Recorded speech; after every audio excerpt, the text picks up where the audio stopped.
नमस्कार। भाग्यश्री धर्म में आपका बहुत बहुत स्वागत है। गीता दर्शन की अपनी इस सीरीज़ में आज हम बात करने वाले हैं अध्याय 1 श्लोक नंबर 9 की।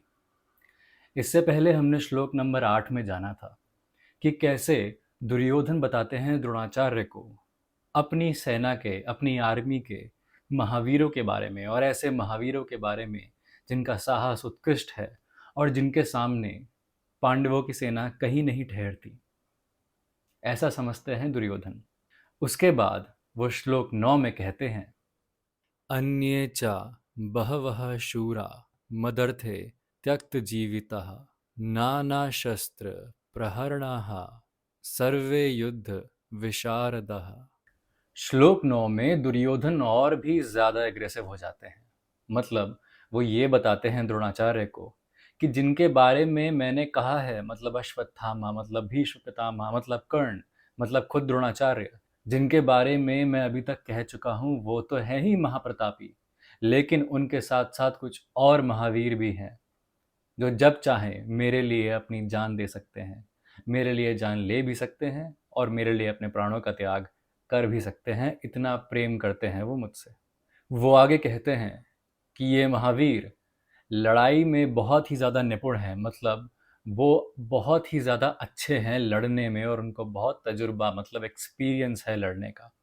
साथ ही साथ वो ऐसे अस्त्र और शस्त्र अपने पास रखते हैं, ऐसे वेपन्स अपने पास रखते हैं जिनसे बहुत आसानी से पांडवों की सेना को ख़त्म किया जा सकता है।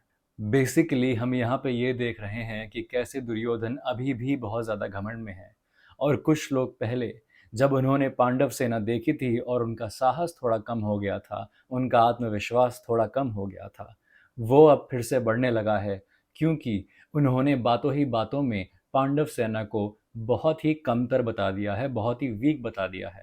और अब धीरे धीरे अपनी सेना के बारे में बताने के साथ साथ उनका साहस वापस लौट के आ रहा है, उनका आत्मविश्वास वापस लौट के आ रहा है। जब उनको ये समझ में आ रहा है कि कितने बलशाली अश्वत्थामा, कितने वीर और कितने बुद्धिमान भीष्म पितामह और कितने ज़्यादा स्किल्ड कर्ण उनके साथ हैं, तो ये चीज़ें जब उनको वापस से रियलाइज़ हो रही हैं तो उनको अपने ऊपर विश्वास फिर से बहुत ज़्यादा बढ़ गया है। दूसरी एक बात जो यहाँ पे हमको तब से समझ में आ ही जा रही है बार बार, वो ये है कि दुर्योधन खुद को और द्रोणाचार्य को ये साबित कर देना चाहते हैं कि हमारी सेना बहुत ज़्यादा बलवान है। मतलब आप खुद सोचिए, एक ऐसी सेना जहाँ पे इतने बड़े शक्तिशाली लोग हैं और जो नंबर्स में, संख्या में भी पांडव सेना से बहुत ज़्यादा है, उस सेना के लीडर को, उस सेना के नेता को अभी भी अपने एक सेनापति को ये विश्वास दिलाना पड़ रहा है, बार बार बोल के, कि हम तो बहुत साहसी हैं, हम में तो बहुत दम है, हम तो पांडवों को यूं ही मसल देंगे। यही सोचिए आप कि अभी तक दुर्योधन अपनी आत्मविश्वास की चरम सीमा तक नहीं पहुंचे हैं। हाँ, उनका आत्मविश्वास बड़ा ज़रूर है, लेकिन अभी भी वो थोड़े डरे हुए हैं, थोड़ा उनको डाउट अभी भी अपने अंदर है। वो बार बार द्रोणाचार्य को बताने की कोशिश कर रहे हैं कि देखो हम तो बहुत वीर हैं। द्रोणाचार्य के कुछ ना कहने की वजह से भी, कोई रिएक्शन ना देने की वजह से भी दुर्योधन थोड़े सकपकाए हुए हैं, थोड़े असमंजस में हैं। आप खुद ही सोचिए, जब आप किसी इंसान से अपनी बढ़ाई करते हैं और वो कुछ ना कहे, और ऐसे में आप अपनी बात दोहराते रहते हैं और ये नहीं रियलाइज़ करते कि जितनी बार आप एक ही बात को दोहराएंगे उतनी ही उसकी वैल्यू कम होती जाती है। जैसे कि अंग्रेजी में एक कहावत है, the more you speak the less it is valued. वही बात दुर्योधन के साथ भी हो रही है। हमें ये तो समझ में आ रहा है कि दुर्योधन की जो सेना है उसमें कुछ लोग ऐसे हैं, कुछ वीर ज़रूर ऐसे हैं जो दुर्योधन के लिए मरने को तैयार हैं। अब यहाँ पे हैं तो वो सब अधर्मी और दे रहे हैं वो अधर्म का साथ, लेकिन इन लोगों से भी हमें कुछ ना कुछ सीखने को ज़रूर मिलता है। उन्हीं कुछ चीज़ों के बारे में यहाँ पे हम बात करेंगे। पहली चीज़ जो उस सेना से हमें ये सीखने को मिलती है वो ये है, सैक्रिफाइस एंड लॉयल्टी, मतलब त्याग और स्वामी भक्ति। आप खुद इस बात को जज करिए। हो सकता है कि ये सब लोग कहीं न कहीं जानते हैं कि दुर्योधन जो कर रहा है वो गलत है, लेकिन क्योंकि वो उनका राजा है, क्योंकि उनका वो नेता है, इसलिए वो अपनी जान का त्याग करने के लिए भी खड़े हैं। वो इतने ईमानदार हैं, वो इतने स्वामी भक्त हैं अपने राजा के लिए कि उनकी आँखों पे जो इतना बड़ा पर्दा लगा हुआ है, उनको वो हटा ही नहीं हट रहा। उनको ये नहीं समझ में आ रहा कि अगर भगवान के अगेंस्ट, भगवान के खिलाफ वो लड़ेंगे और सत्य के खिलाफ वो लड़ेंगे, धर्म के खिलाफ वो लड़ेंगे, तो उनकी हार निश्चित है और उससे जो नुकसान होगा वो सिर्फ उनका नहीं होगा, वो उनके पूरे परिवार का नुकसान होगा। ये बात वो नहीं समझ रहे हैं और अभी भी अपने राजा के लिए, अपने नेता के लिए अपनी स्वामी भक्ति दिखा रहे हैं, अपनी अंधभक्ति दिखा रहे हैं। तो वैसे तो स्वामी भक्ति और त्याग ये अच्छी क्वालिटीज़ हैं, ये अच्छी वैल्यूज़ हैं, लेकिन जब स्वामी भक्ति और त्याग को गलत काम के लिए इस्तेमाल किया जाता है तो उसका नतीजा सही नहीं हो सकता। ये बात आप मान लीजिए, ये बात आप ठान लीजिए, ये बात आप लिख लीजिए कहीं पे। अगर आप गलत काम कर रहे हैं तो फिर आप कितने ही स्वामी भक्त हो और आप कितने ही बड़ा त्याग कर दें, उसका जो नतीजा है वो कभी भी अच्छा नहीं हो सकता। हाँ, हो सकता है क्षण भर के लिए, फॉर अ माइन्यूट मोमेंट आपको लगे कि नहीं, बहुत अच्छा है, बहुत मज़ा आ रहा है, लेकिन जो उसका इवेंचुअल रिजल्ट होगा वो आपके लिए बेहतर नहीं हो सकता। यहाँ से हमें ये बात समझने को आती है। दूसरी बात जो हमें समझ में आती है वो है अंधी निष्ठा। मतलब विश्वास है लेकिन वो अंधा विश्वास है, उसकी जो बुनियाद है वही गलत है। आप खुद अपने आप को कौरवों की सेना में रख के देखिए। अगर आपके पास एक चॉइस होती कि मैं पांडवों का साथ दूं या फिर मैं कौरवों के साथ रहूं, तो आप क्या चूज करते? अगर आप धर्म और सत्य की समझ रखते हैं तो आप पांडवों के खिलाफ तो बिल्कुल ना जाते। हो सकता है आप वॉर मतलब लड़ाई का ही त्याग कर देते, लेकिन आप धर्म और सत्य का त्याग कभी ना करते। तीसरी चीज़ जो दुर्योधन की बातों से हमें समझ में आती है वो ये है कि उनकी सेना में जो सैनिक हैं वो बहुत ही ज़्यादा कुशल हैं, मतलब स्किल्ड हैं, और वो अपनी कला में बहुत ज़्यादा निपुण हैं, और वो कला है युद्ध की कला, दूसरों को मारने की कला। तो हम यहाँ से ये सीख सकते हैं कि अगर हमें ज़िंदगी में कभी लड़ाई पे जाना है, और ज़िंदगी का दूसरा नाम लड़ाई भी कह सकते हैं, क्योंकि हम हर पल लड़ते रहते हैं अपने बुरे ख्यालों से, अपनी सांसारिक इच्छाओं से, और अपनी विवेकशील बुद्धि को हम मजबूत करते रहते हैं हर पल। लेकिन अगर हम स्किल्ड नहीं होंगे, कुशल नहीं होंगे, तो फिर जो सांसारिक इच्छाएं हैं, जो बुराई है, वो हमेशा जीत जाएगी। और इस लड़ाई में स्किल्ड होने के लिए, अपनी विवेकशील बुद्धि को मजबूत करने के लिए हमारे पास एक टूल है, हमारे पास एक तरीका है, और वो एक तरीका और कुछ नहीं, बहुत ही आसान, बहुत ही सिंपल चीज़ है जो शायद अभी तक आप गेस भी कर चुके होंगे। वो है ध्यान, वो है मेडिटेशन। कुछ लोग आप में से उसको स्पिरिचुअलिटी भी कह सकते हैं, आध्यात्मिकता भी कह सकते हैं। जब हम ध्यान की तरफ बढ़ने लगते हैं, जब हम आध्यात्मिकता की तरफ बढ़ने लगते हैं, तो हमारी विवेकशील बुद्धि वो मजबूत होने लग जाती है, और हमारी आत्मा वो शुद्ध होने लग जाती है, प्योर होने लग जाती है। और ऐसा होता है। अगर आप में से कुछ लोग कभी भी मेडिटेशन की तरफ गए हैं और ध्यान की तरफ गए हैं, तो आपको रियलाइज़ हुआ होगा कि चाहे आपने कम समय के लिए ही क्यों ना किया हो, चाहे आप एक एक दो दो घंटे बैठ के ध्यान न लगाते हो साधुओं की तरह, लेकिन फिर भी आपको कुछ ना कुछ फ़ायदा ज़रूर हुआ होगा। अगर आप कंसिस्टेंटली ध्यान में जाते हैं और अपने अंदर की अच्छाई को ढूंढते हैं, तो वो अच्छाई आपको खुद ढूंढने लगती है, वो खुद आपके पीछे आने लगती है, वो खुद आपको सहारा देने लगती है। ये चीज़ बहुत इम्पॉर्टेंट है समझने के लिए। इसीलिए इस चैनल के थ्रू मैं आप सबसे ये आग्रह करना चाहता हूँ, ये रिक्वेस्ट करना चाहता हूँ कि अगर हो सके तो दिन में एक बार ही सही ध्यान ज़रूर लगाएं, और ध्यान को कॉम्प्लिकेट ना करें, ध्यान को मुश्किल ना बनाएं।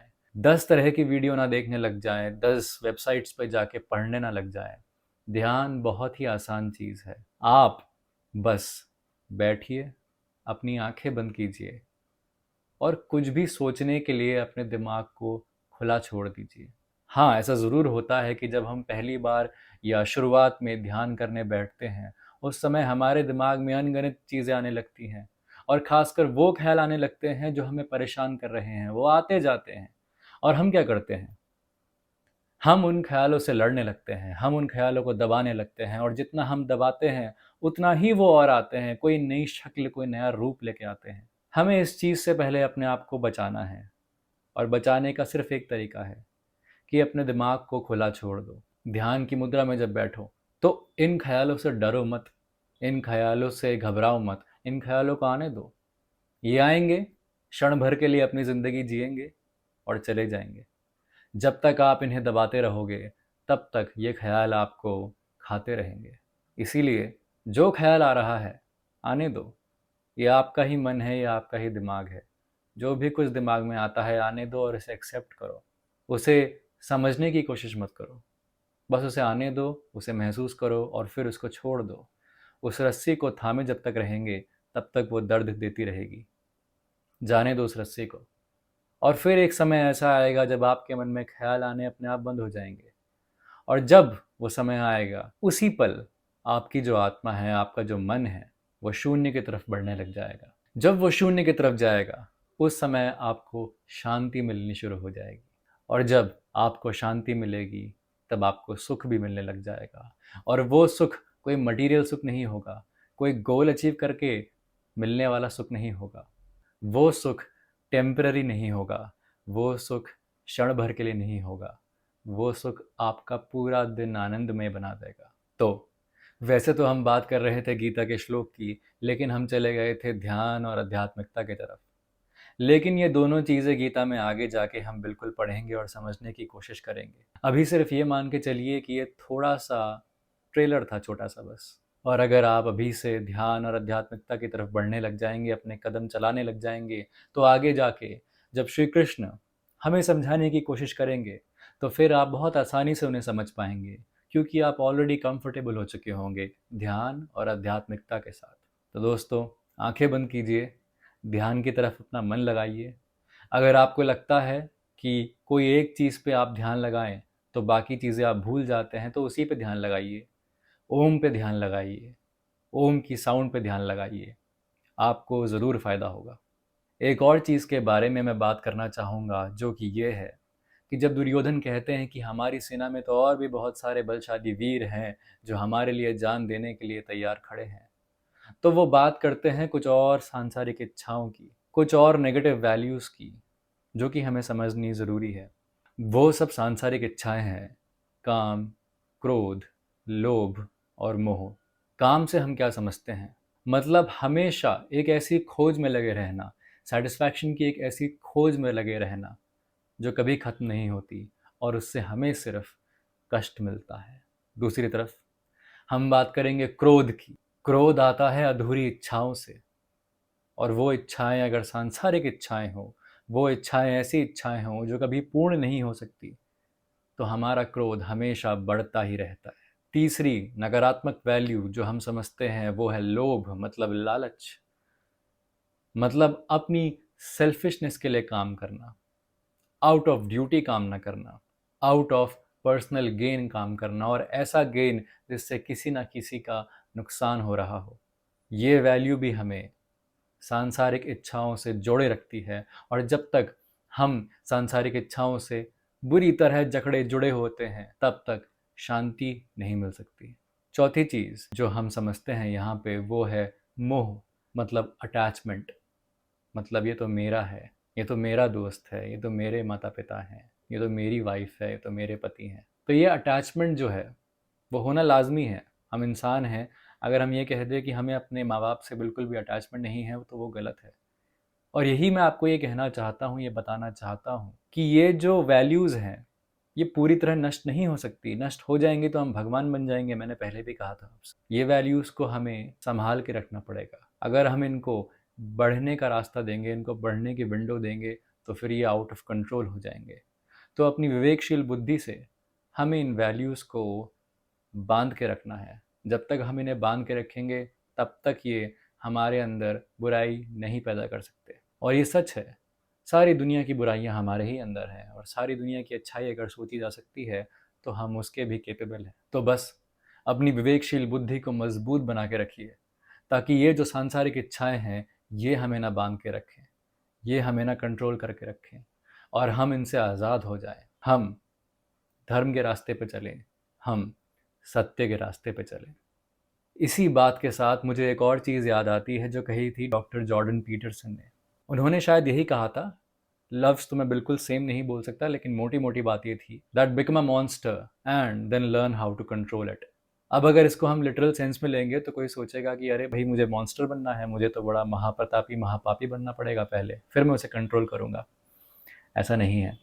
बिकम अ मॉन्स्टर, इसको हम ऐसे समझ सकते हैं कि पहले खुद को जानो, अपने अंदर की अच्छाई बुराई को जानो, खासकर अपने अंदर की बुराइयों को, और ये जानो कि आप कितना बुरा कर सकते हो, जो कि हम गीता में भी समझ रहे हैं कि दुनिया भर की बुराइयां हमारे अंदर ही हैं। और इनको जानो, इनको समझो। जब इन बुराइयों को जान जाओगे तब इन्हें कंट्रोल करना आसान हो जाएगा। तो झांको अपने अंदर, अपने भीतर, और देखो कि मैं कितना बुरा हो सकता हूँ, मैं कितने बुरे कार्य कर सकता हूँ।